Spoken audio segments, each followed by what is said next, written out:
म्हसळ्यात तीव्र पाणी टंचाई. पाणी टंचाईवर मात करणाऱ्या कर्तव्यदक्ष गटविकास अधिकाऱ्यांनी सुरू केले टँकर. निर्णयाचे जनमानसात होत आहे स्वागत. म्हसळा तालुक्यात 60 नळ पाणीपुरवठा योजना केंद्र आणि राज्य शासनाच्या निधीतून सन 2021-22 मध्ये मंजूर झाल्या. त्यापैकी केवळ 25 योजनांची कामे पूर्ण झाल्याचे स्थानिक ग्रामीण पाणीपुरवठा विभाग कळवतात. सद्यस्थितीत मात्र सन 2007ला टँकरमुक्त तालुक्यातील नागरिकांच्या घशाला कोरड लागली आहे. 25 योजनांची कामे पूर्ण होऊनही ती सदोष असल्याने स्थानिक कमिट्या ग्रामपंचायतीकडे वर्ग न केल्याची शोकांतिका आहे. त्यामुळे तालुक्यातील जनतेकडून टँकरच्या मागणीचा जोर विशेष दिसत आहे.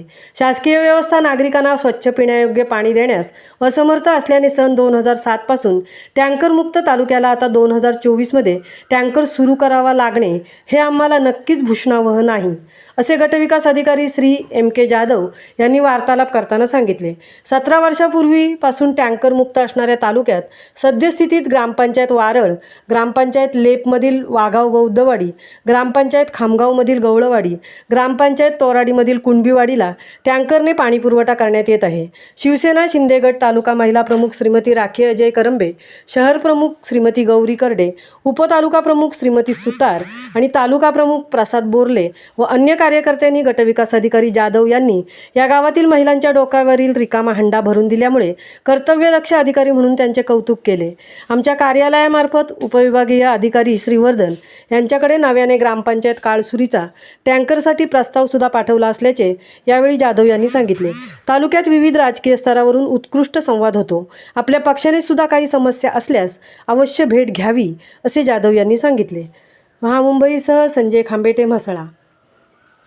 महाड पंचायत समितीमधून प्रमोशनने इकडे आलेला आहे. तर नुकतंच आता इथे आल्यानंतर हा कार्यभार माझ्याकडे आलेला आहे. कार्यभार आल्यानंतर तर उन्हाळ्याचा होता त्या पिरियडमध्ये, तर ती पाण्याची समस्या ही जाणवतच होती. आणि मग काय करायचं या विवंचनेत असताना सगळ्या अधिकाऱ्यांचं सहकार्य घेऊन आपण या ठिकाणी टँकरमुक्त तालुका असताना काय उपाययोजना करायला पाहिजे, कशा पद्धतीने तो प्रश्न सोडवला पाहिजे म्हणून मदत घेतली वरिष्ठांची. त्यांनी हा सल्ला आपल्याला दिलेला होता.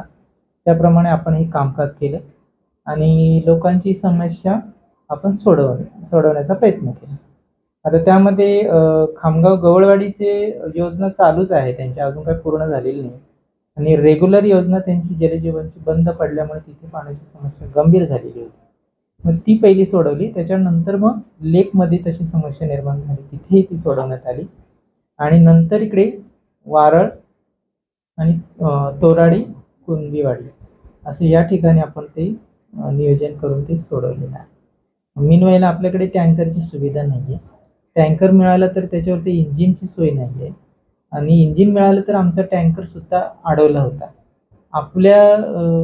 आपल्याच काही माणसांनी याच्यामध्ये थोडंसं व्यत्यय आणलेला होता. ती समस्या मी एका दिवसात सोडवली आणि आपल्या व्यवस्थित लोकांना सेवा दिली, लोकांना पाणी मिळालं आणि त्यामुळे लोक खुश झाली आहे. त्या परिस्थितीमध्ये त्यांना पाणी मिळालं, त्याच्यामुळे गाव आणि वाड्यांनी आपल्याला सुद्धा धन्यवादच दिलेले आहे. तर अशा स्वरूपाचं संधी मला मिळालेली होती. त्या संधीचा मी पण उपयोग करून घेतला आणि लोकांची समस्या सोडवली. यापुढे सुद्धा आपलं सगळ्यांचं सहकार्य असेल, तर छोटं मोठं काही काम असेल, समस्या निर्माण झाली असेल, आपण प्रयत्न करू. तुमच्या सगळ्यांच्या प्रयत्नाने आपण काही पण करू शकतो, अडचणीवर मात करू शकतो, मग ती कुठलीही असू दे. तर ते अशा पद्धतीने सहकार्य करा. त्या तालुक्यामध्ये आता मी पण नवीनच आहे, माझी काही फारशी ओळख नाही अजून, पण ठीक आहे, आता होईल. असे सहकार्य केलं, वेळच्या वेळेला आले तर आपली ओळख होईल आणि सामंजस्याने. काही लोकांचं कसं असतं की आज, आत्ता आणि ताबडतोब असतं, तर ते आपण केलं पाहिजे, बरोबर आहे. परंतु आपल्याकडे पण तशी सुविधा असली पाहिजे, तशी यंत्रणा आणली पाहिजे. तर तसं न करता आपण सामंजस्याने जर एखादी समस्या सोडू शकलो